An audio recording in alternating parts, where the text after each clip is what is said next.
She's a Mona Lisa. Everyone's lining up to see her. She's a Mona Lisa. Everyone's lining up to see her.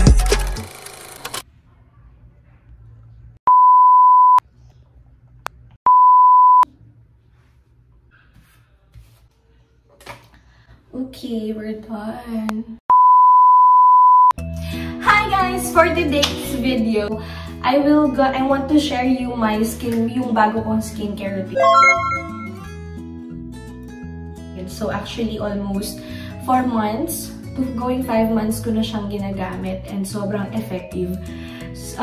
Shout out sa mga kasama ko sa bank kasi talagang sila yung nag-recommend nito ng skincare na to.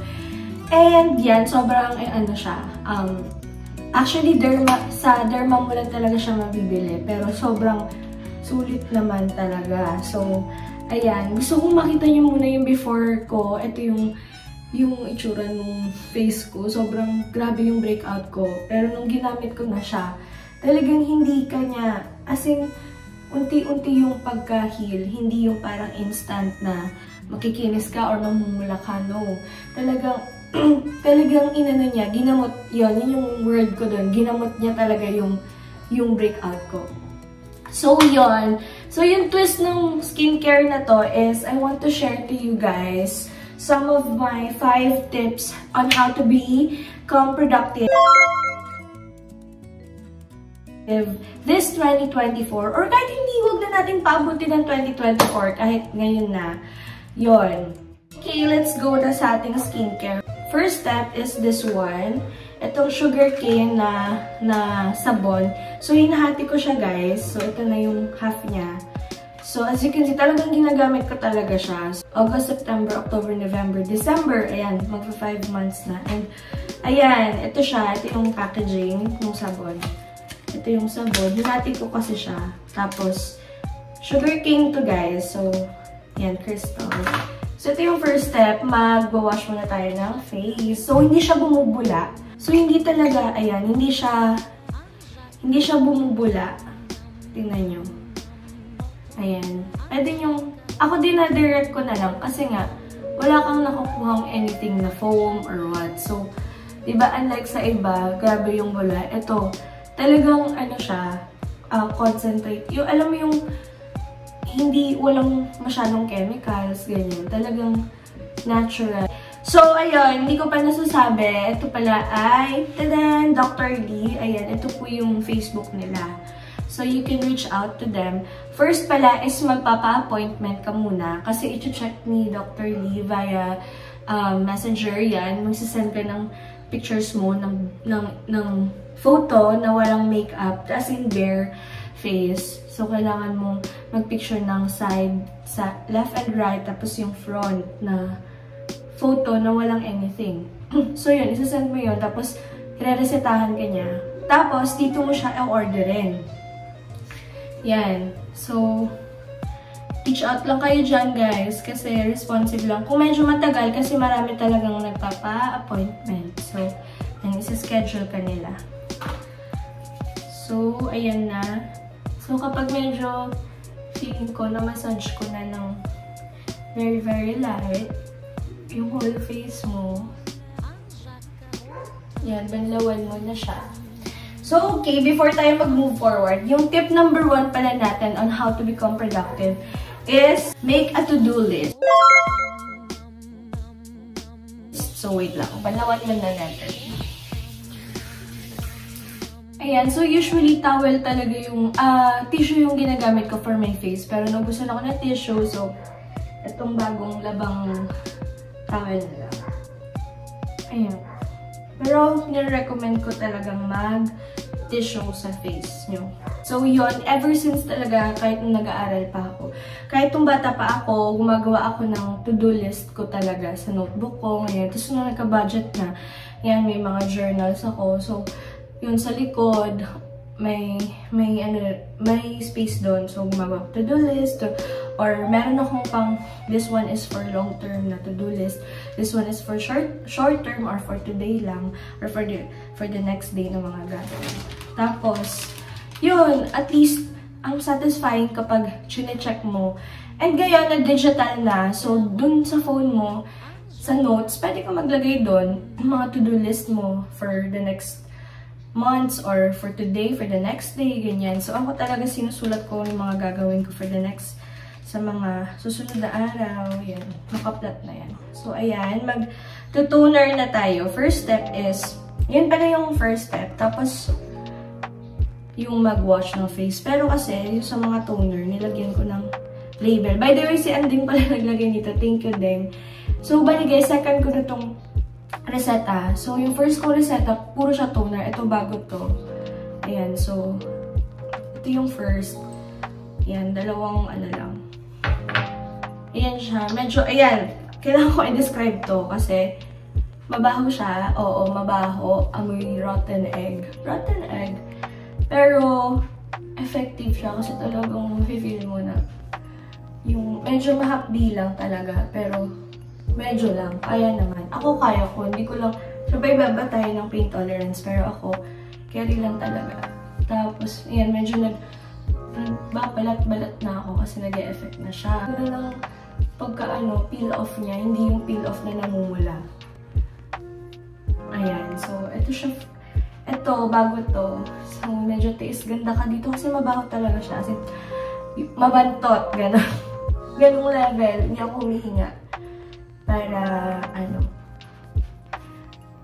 para mailagay ko siya sa face ko. Talagang mabaho siya, guys. This one is facial water. Yung second. Ayan, may number din. Nabura na. Pero ito yung second. Yan. So, second tip naman is limit your time on social media. Why? Kasi naman, ngayong generation, di ba? Sobrang, ako, pwede nyo palang makita sa phone mo yung screen time nyo. And one time, chinek ko, ayan yung screen time ko, guys. Ayan, gusto nyo makita. Sobrang lala. Minsan, 8 to 10 hours. Sabi ko, grabe. Screen time nyo. Pwede nyo i-check yun sa, sa phone nyo. So, nakaka-consume talaga siya ng oras. Minsan, yan, kakastroll mo. Mo sa TikTok. Hindi mo na mamalayan. Alauna na. So, puyat ka na naman. Or minsan, day off mo, nakahiga ka lang buong mag-araw, sa social media, nanonood. So, parang sobrang dami mong na-waste na oras. Hindi lang minutes or seconds, pero hours talaga. Hours yung na-waste natin. So, ayan, please limit your social media time.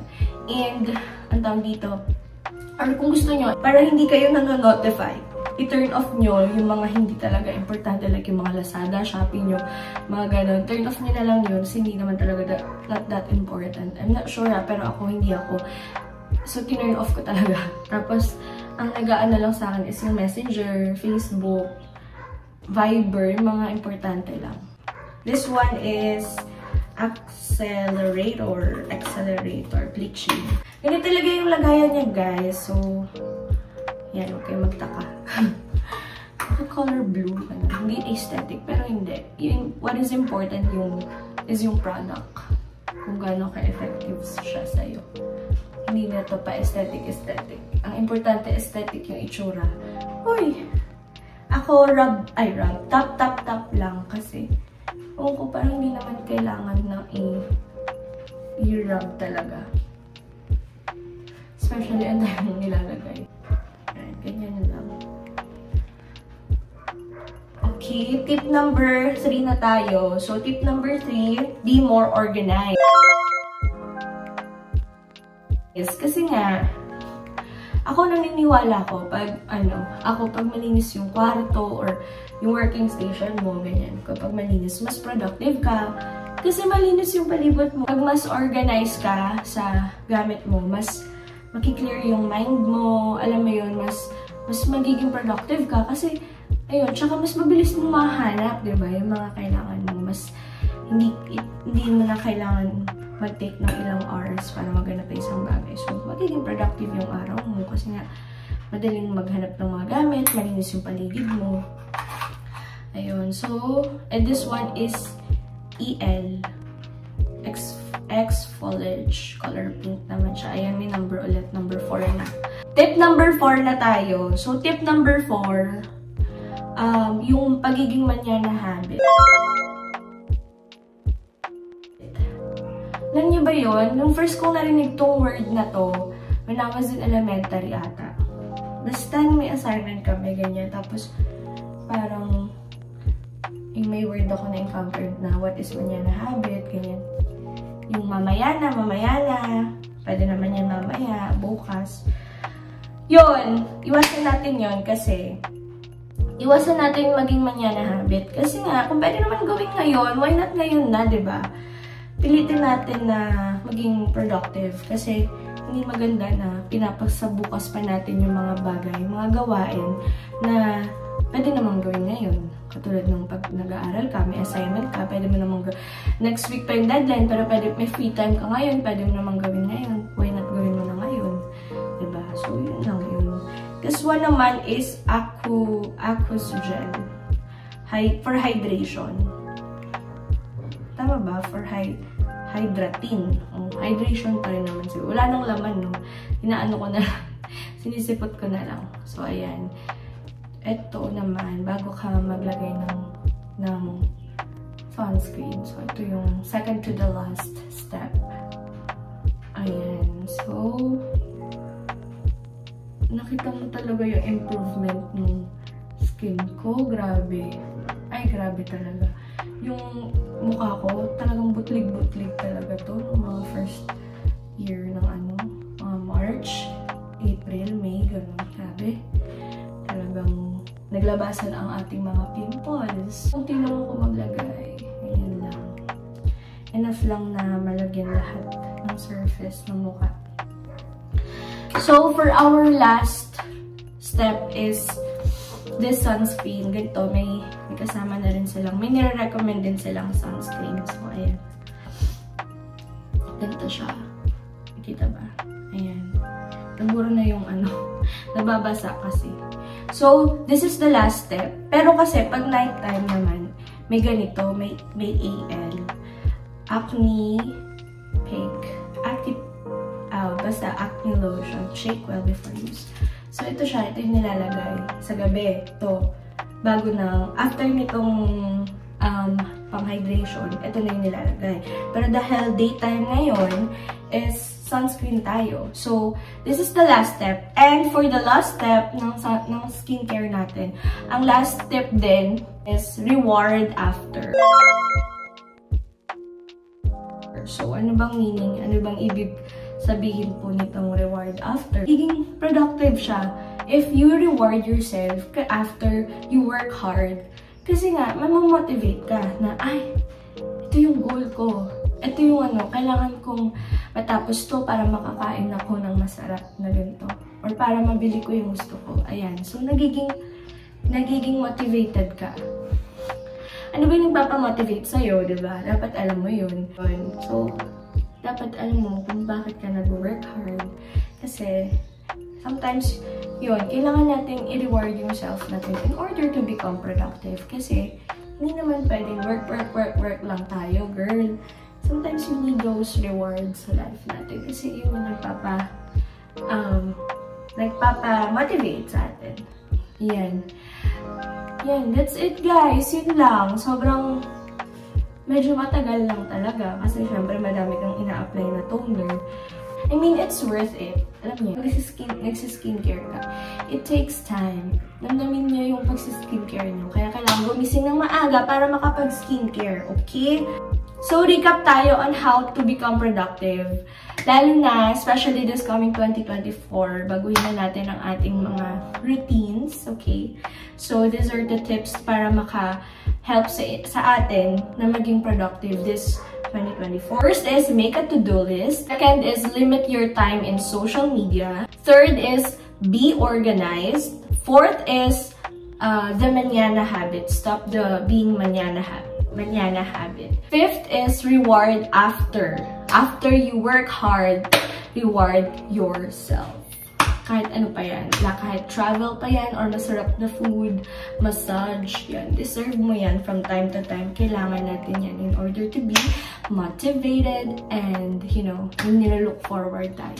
So, yun lang naman guys. Ayan, sana na-appreciate nyo tong aking pag-share ng skincare ko kasi talagang naka-help talaga siya sa akin. Gusto ko rin malaman nyo. So, ayan guys, sana makatulong tong tips na to and itong skincare na to for you and for me. So, yun lang naman guys. If you like this video, please like and subscribe. See you on my next video. Bye!